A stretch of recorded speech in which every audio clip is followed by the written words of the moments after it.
Shalom Bapak Ibu Saudara yang dikasihi oleh Tuhan. Kembali bertemu kita di kesempatan yang baik ini kembali. Dan pada kesempatan yang baik ini saya ingin mengajak kita untuk mendengarkan satu kebenaran firman Tuhan di dalam Matius pasal yang ke-25 ayat yang pertama sampai ayat yang ke-46. Bapak Ibu Saudara yang dikasihi oleh Tuhan, ayat-ayat ini dalam pasal ini ada membicarakan hal yang pertama, perikop yang pertama membicarakan tentang 5 gadis yang bodoh dan 5 gadis yang bijaksana. Yang kedua membicarakan tentang talenta, di mana ayat ini berkata bahwa kerajaan surga seumpama tuan yang pergi dan mempercayakan hartanya kepada hamba-hambanya. Disebutkan oleh firman Tuhan ada yang diberikan 5 talenta, ada yang diberikan 2 talenta, ada yang diberikan juga 1 talenta. Dan masing-masing akan melakukan pekerjaannya sesuai dengan tanggung jawab yang Tuhan sudah berikan. Dan pasal atau di perikop yang ketiga, ayat ini atau pasal ini membahas tentang bagaimana adanya penghakiman kepada setiap orang dari apa yang ia kerjakan. Bapak Ibu Saudara dikasihi oleh Tuhan, ayat yang terakhir dari pasal yang ke-25 atau ayat yang ke-13 dari perikop 5 gadis yang bijaksana, 5 gadis yang bodoh berkata, karena itu berjaga-jagalah sebab kamu tidak tahu akan hari maupun akan saatnya bila Tuhanmu datang. Katakan oleh firman Tuhan bahwa ketika kedatangan Yesus itu dinanti-nantikan oleh 10 gadis, ya, 10. Mereka dalam hal ini adalah sama-sama menantikan mempelai laki-laki dan sama-sama juga mempersiapkan diri. Tapi apa yang membedakan mereka pada akhirnya? Kenapa disebutkan yang 5 disebut adalah gadis yang bodoh dan 5 disebut sebagai gadis yang bijaksana? Apa yang membedakan mereka? Bukankah mereka sama-sama mempersiapkan diri dengan baik pada awalnya, tetapi pada akhirnya mereka ada dalam perbedaan, di mana 5 gadis yang bodoh dikatakan mereka tidak cukup persiapan, sedangkan 5 gadis yang bijaksana mereka memiliki persiapan yang cukup. Bapak Ibu Saudara yang dikasihi oleh Tuhan, dalam kesempatan yang sulit saat-saat ini, kita nggak tahu kapan Yesus datang kepada saudara dan saya, kepada setiap kita. Tetapi di hari-hari di masa-masa pandemi corona ini dikatakan setiap hari kita melihat dan mendengar dari televisi bahwa ada orang yang tiba-tiba sudah dipanggil Tuhan, ada yang hamba Tuhan, ada yang jemaat Tuhan, ada juga orang-orang lainnya, bahkan di seluruh internasional, di seluruh dunia internasional sudah banyak sekali korban jiwa. Tetapi bila itu tiba pada saudara dan saya, kepada setiap kita, apa kira-kira, di mana kira-kira posisi kita? Apakah kita ada masuk dalam 5 gadis yang bijaksana atau kelompok 5 gadis yang bodoh? Kembali kepada saudara dan kepada saya atau kepada setiap kita masing-masing dalam mempersiapkan diri. Tetapi firman Tuhan mengingatkan saudara dan saya untuk sama-sama mempersiapkan diri kita masing-masing supaya kita masuk dalam bilangan yang 5 gadis yang bijaksana.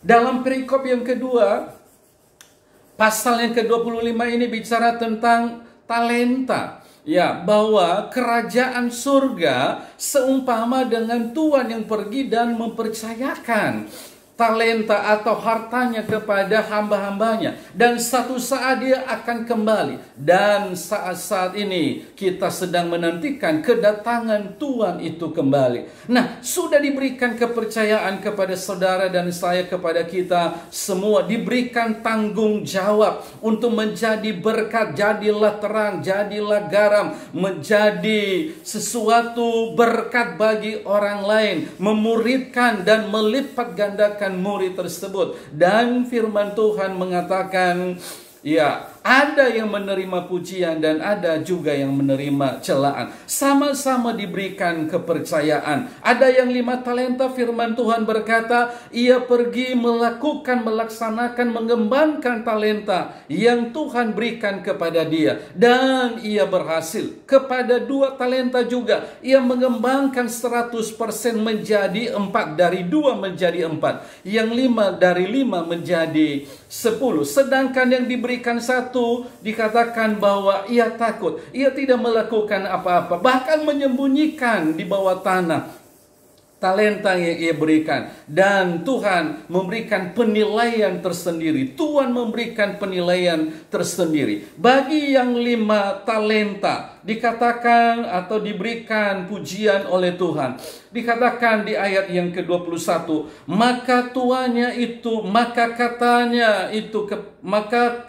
kata tuannya itu kepadanya, baik sekali perbuatanmu itu, hai hambaku yang baik dan setia. Engkau telah setia dalam perkara kecil, aku akan memberikan kepadamu tanggung jawab dalam perkara yang besar. Masuklah dan turutlah dalam kebahagiaan Tuhanmu. Kepada hamba yang diberikan 5 talenta dan 2 talenta, sama-sama diberikan pujian. Pujian yang sama mereka terima, yaitu dipuji oleh Tuhan yang bahwa baik sekali perbuatan mereka. Mereka adalah hamba-hamba yang baik dan hamba-hamba yang setia. Sehingga dipersilakan untuk masuk dalam perjamuan tuannya atau bersama-sama dengan tuannya, makan semeja, menikmati kebahagiaan secara bersama-sama. Tetapi kepada yang 1 talenta yang tidak melakukan apa-apa, maka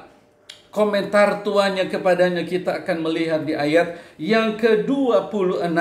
Maka jawab tuannya itu, hai kamu hamba yang jahat dan malas. Bapak Ibu Saudara yang dikasihi oleh Tuhan, kepada yang diberikan 1 talenta, ya, dia tidak melakukan apa-apa. Bahkan dia mengubur apa yang diberikan kepadanya. Dikatakan dia adalah sebagai hamba yang jahat dan hamba yang malas. Saya tidak tahu ketika Yesus datang untuk kali yang kedua kepada setiap kita, apa kira-kira komentar Tuhan kita, Tuhan Yesus Kristus kepada saudara dan saya? Apakah kita disebut sebagai hamba yang baik, yang telah melakukan pekerjaannya dengan baik? Atau kita masuk dalam istilah hamba yang jahat dan tidak setia? Mari Bapak Ibu Saudara dikasihi oleh Tuhan, jangan sampai kita menerima kata-kata yang jahat dan malas. Jangan sampai kita menerima celaan. Tetapi biarlah setiap saudara dan saya, setiap kita, mari kita menerima pujian yang membanggakan. Marilah kepadaku, marilah, bagus sekali pekerjaanmu hai hamba yang setia dan baik. Bapak Ibu Saudara dikasihi oleh Tuhan, hari-hari ini kesempatan untuk kita melakukan sesuatu.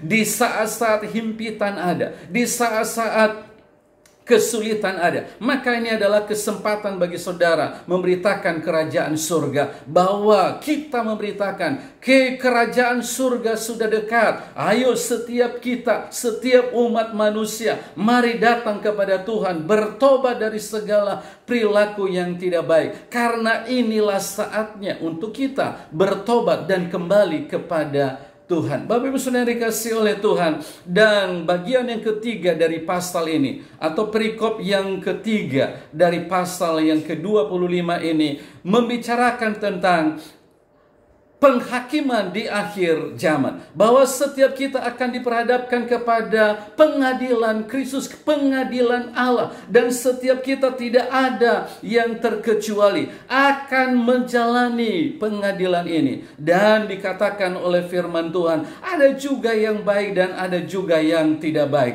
Sehingga kalau kita memperhatikan dari ayat yang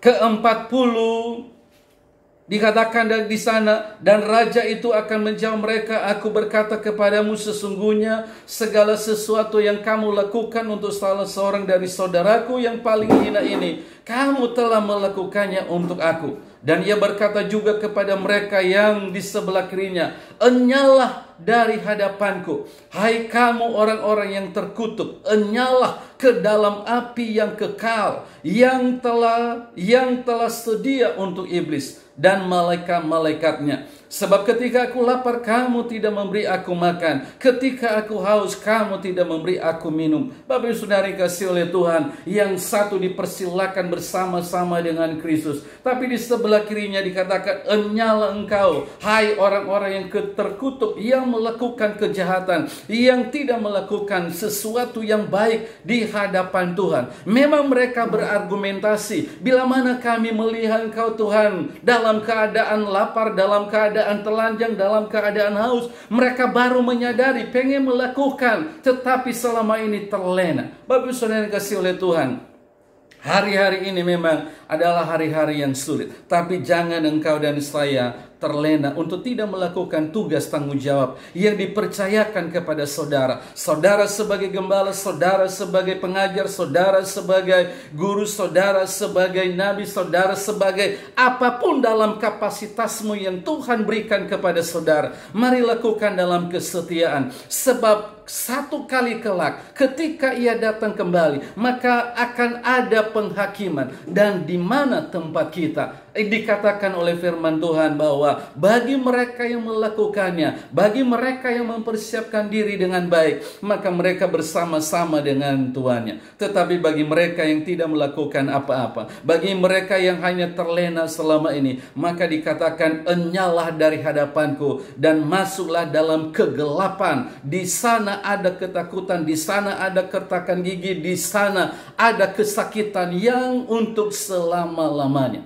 Saya mau kita tidak menerima hal kesakitan itu. Saya mau setiap kita, Bapak Ibu Saudara yang kasih oleh Tuhan, menerima upah yang baik bersama dengan mempelai pria surgawi, dan kita masuk bersama-sama. Katakan, hai hamba yang baik dan hamba yang rajin, untuk boleh melakukan pekerjaan kita masing-masing. Mari gunakan kesempatan yang ada, yang Tuhan berikan kepada saudara dan saya. Kiranya kebenaran firman Tuhan memberkati setiap kita dimanapun saudara berada saat ini. Biarlah kebenaran firman Tuhan ini mempersiapkan setiap kita dalam keadaan-keadaan sulit seperti ini. Maka kita bisa menggunakan untuk memberitakan kerajaan Allah, bahwa Yesus sudah akan segera datang. Shalom.